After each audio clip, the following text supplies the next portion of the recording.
Assalamualaikum warahmatullahi wabarakatuh, salam sejahtera, salam sehat bagi kita semua.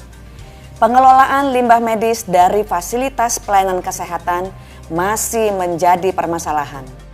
Penyelesaian permasalahan tersebut merupakan tanggung jawab bersama pemerintah, swasta, fasilitas pelayanan kesehatan, dan masyarakat.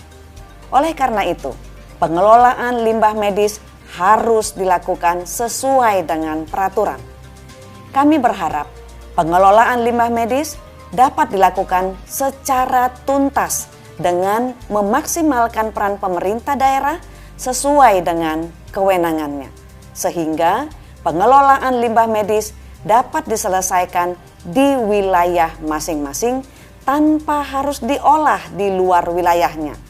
Hal ini sesuai dengan amanah Peraturan Menteri Kesehatan Nomor 18 Tahun 2020 tentang pengelolaan limbah medis fasilitas pelayanan kesehatan berbasis wilayah.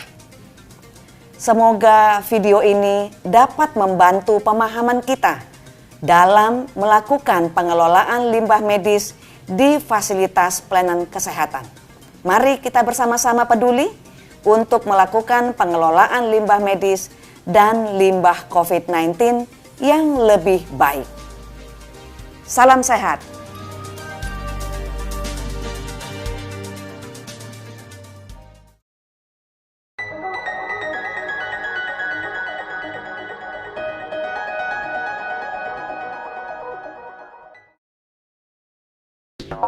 Inilah kondisi limbah medis yang masih menjadi permasalahan di sekitar kita. Semakin banyaknya kasus-kasus pembuangan limbah medis dari Fasiankes dan lingkungan sekitar menjadi potensi bagi oknum yang menyalahgunakan limbah medis untuk diperjualbelikan kembali. Pengelolaan yang belum maksimal karena terbatasnya unit pengolahan sesuai peraturan tampak kontradiktif dengan semakin meningkatnya timbulan limbah medis. Terlebih di masa pandemi COVID-19 saat ini, di mana jumlah limbah medis dari fasilitas pelayanan kesehatan semakin bertambah. Limbah medis yang bersumber dari rumah sakit, puskesmas, klinik, laboratorium, dan Fasiankes lainnya dapat juga dibedakan sesuai karakteristiknya.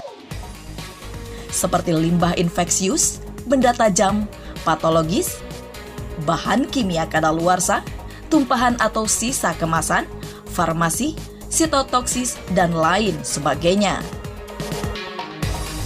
Dampak yang terjadi apabila pengelolaan limbah medis tidak sesuai persyaratan akan semakin berisiko tinggi dan membahayakan kesehatan kita, baik langsung maupun tidak langsung. Buruknya penanganan limbah medis juga akan memperburuk pandemi COVID-19.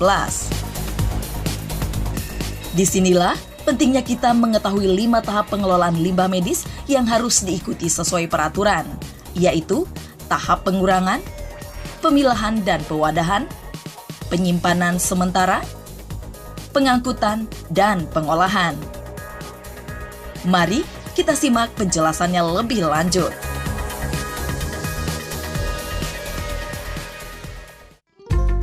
Di tahap paling awal, yaitu pengurangan, terdapat beberapa aktivitas penting yang perlu dilakukan, yaitu menghindari penggunaan material mengandung bahan berbahaya dan beracun, mengelola dengan baik setiap material yang berpotensi mengganggu kesehatan dan pencemaran lingkungan, memisahkan aliran limbah sesuai jenis, kelompok, dan karakternya, mengelola dengan baik setiap bahan kimia dan farmasi sesuai tanggal kadaluarsa untuk mencegah penumpukan, serta melakukan pencegahan dan perawatan peralatan sesuai jadwal.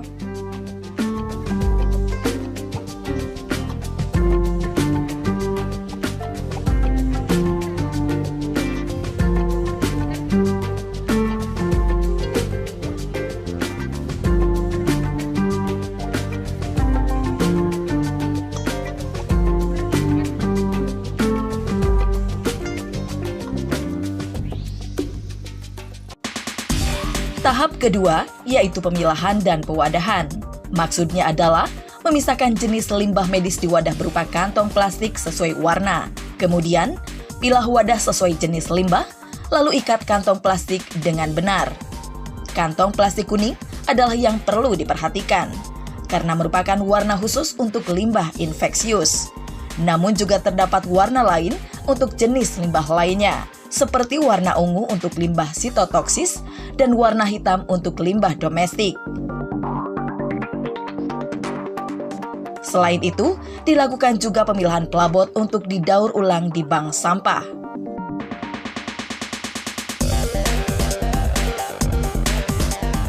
Pastikan juga tersedia safety box khusus untuk pembuangan alat suntik, lalu diletakkan di tempat penampungan sementara.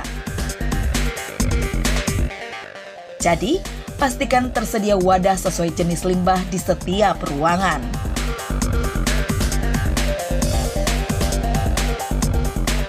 Khusus untuk limbah medis yang berasal dari pasien COVID-19, lakukan penyemprotan disinfektan untuk mematikan mikroorganisme di permukaan wadah. Ingat pentingnya SOP pemilahan dan pewadahan dipahami oleh tenaga petugas atau tenaga medis. Proses dari tahap ketiga adalah penyimpanan sementara, yaitu pengangkutan limbah medis ke TPS Limbah Medis B3 atau tempat penyimpanan sementara sebelum limbah diolah secara internal atau diangkut oleh pihak ketiga.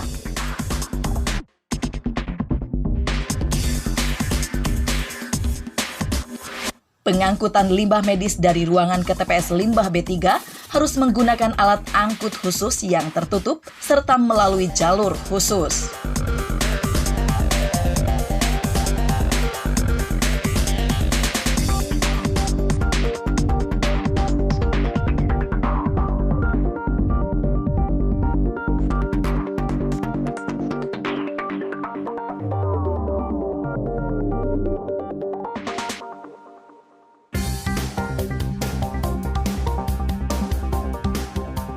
Selain itu, tenaga medis juga harus mematuhi protokol kesehatan, termasuk menggunakan APD saat melakukan pengangkutan.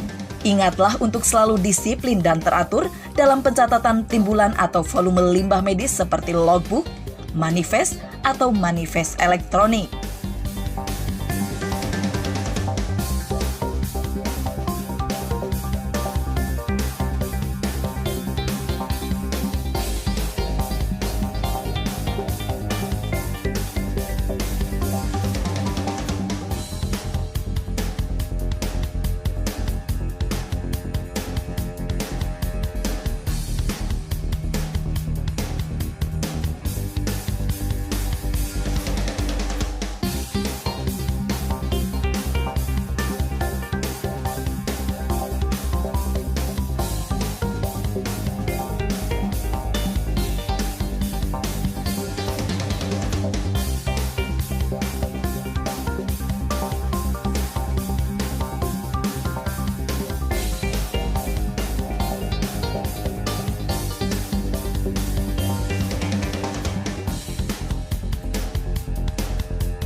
Tahap ketiga juga memiliki beberapa persyaratan TPS Limbah B3 yang perlu dipatuhi. Pertama, lantai kedap air, terlindung dari air hujan dan cuaca ekstrim, memiliki saluran air yang baik, permukaan mudah dibersihkan, persediaan air cukup, mudah diakses petugas dan kendaraan, aman dan dapat dikunci, pencahayaan dan ventilasi yang baik, anti hewan pengganggu dan serangga, tidak mudah terbakar, serta dilengkapi simbol, keterangan, dan koordinat lokasi. Selain syarat tadi, penting untuk kita ketahui berapa suhu yang tepat untuk penyimpanan limbah medis di TPS Limbah B3, karena ada perbedaan suhu yang disesuaikan dengan jenis limbah. Sebaiknya, penyimpanan limbah medis Fasiankes tidak melebihi 2 kali 24 jam untuk dilakukan pengolahan. Namun, bila dalam kondisi tertentu, penyimpanan limbah patologis, infeksius, dan tajam dapat disimpan maksimal 2 hari di suhu lebih dari 0 derajat Celcius.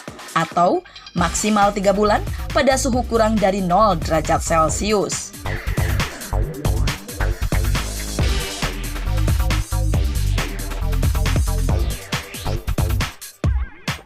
Sedangkan untuk limbah kimia, farmasi, sitotoksis, tabung bertekanan, dan logam berat, lama penyimpanan di TPS Limbah B3 adalah 3 bulan untuk limbah lebih dari 50 kg per hari, atau maksimal 6 bulan untuk limbah medis berbobot kurang dari 50 kg per hari.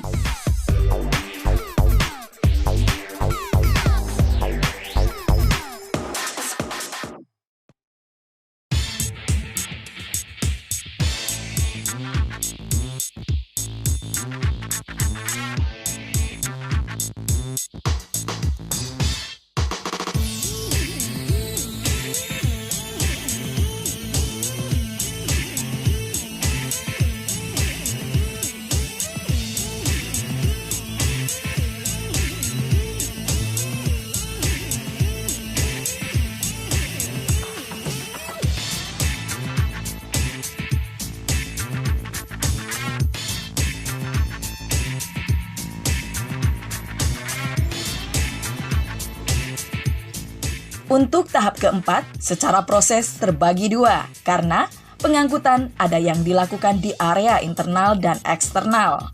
Untuk pengangkutan internal dari ruangan menuju TPS Limbah B3, dapat menggunakan alat angkut khusus yang tertutup, kuat, dan aman. Khusus untuk limbah medis COVID-19, harus dilakukan disinfeksi terlebih dahulu sebelum limbah diangkut.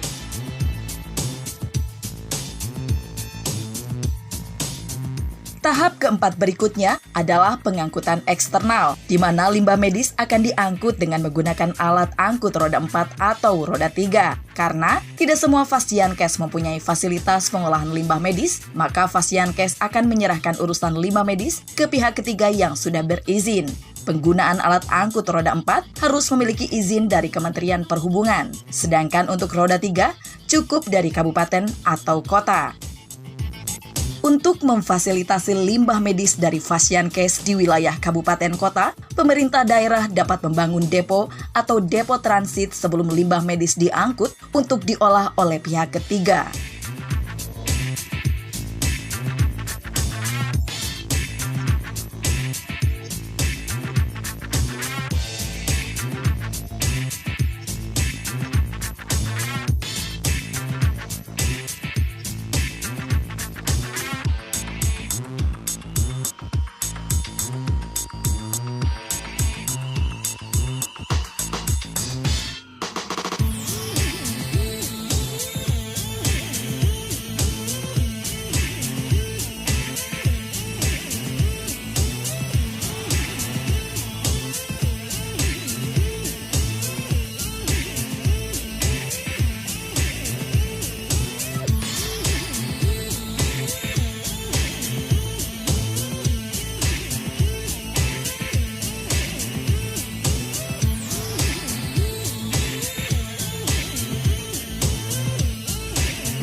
Tahap kelima adalah pengolahan. Di tahap ini, Fasiankes dapat melakukannya secara mandiri atau bekerjasama dengan pihak ketiga pengolah yang sudah memiliki izin. Berbagai teknologi yang digunakan dalam pengolahan limbah medis, yaitu insinerator, autoklaf, microwave, yang penggunaannya harus sudah memiliki izin dari Kementerian Lingkungan Hidup dan Kehutanan. Beberapa limbah medis juga dapat didaur ulang dengan cara disinfeksi kimia seperti botol infus, botol HD, dan sejenisnya yang terbuat dari plastik. Tahapan disinfeksi kimia meliputi pengosongan, pembersihan, disinfeksi, dan penghancuran atau pencacahan.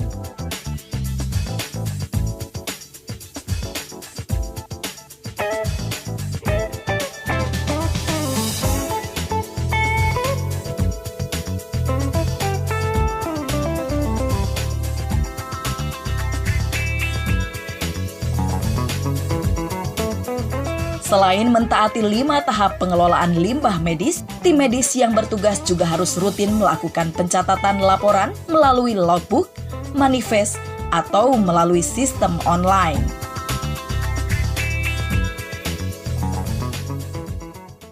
Secara khusus, pengelolaan limbah medis di Fasiankes mengacu kepada Peraturan Menteri Lingkungan Hidup dan Kehutanan Nomor P56 Tahun 2015 tentang cara dan persyaratan teknis pengelolaan limbah B3 dari fasilitas pelayanan kesehatan, dan juga Peraturan Menteri Kesehatan Nomor 7 Tahun 2019 tentang kesehatan lingkungan rumah sakit.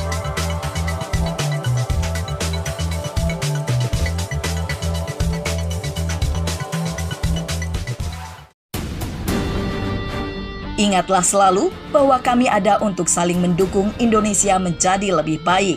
Tanggung jawab ini adalah milik kita bersama demi mewujudkan Indonesia sehat di masa kini dan mendatang.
Fakultas Kesehatan Masyarakat bidang minat Kesling 2015. Rumah sakit merupakan salah satu instansi yang menghasilkan limbah atau yang biasa kita sebut sebagai limbah medis.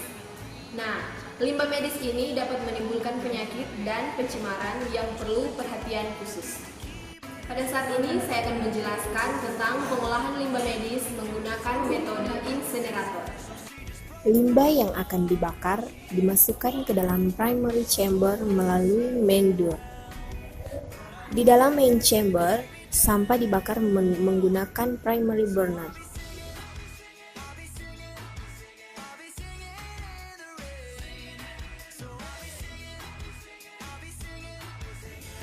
Gas hasil pembakaran dari main chamber kemudian dibakar lagi dengan menggunakan auxiliary burner.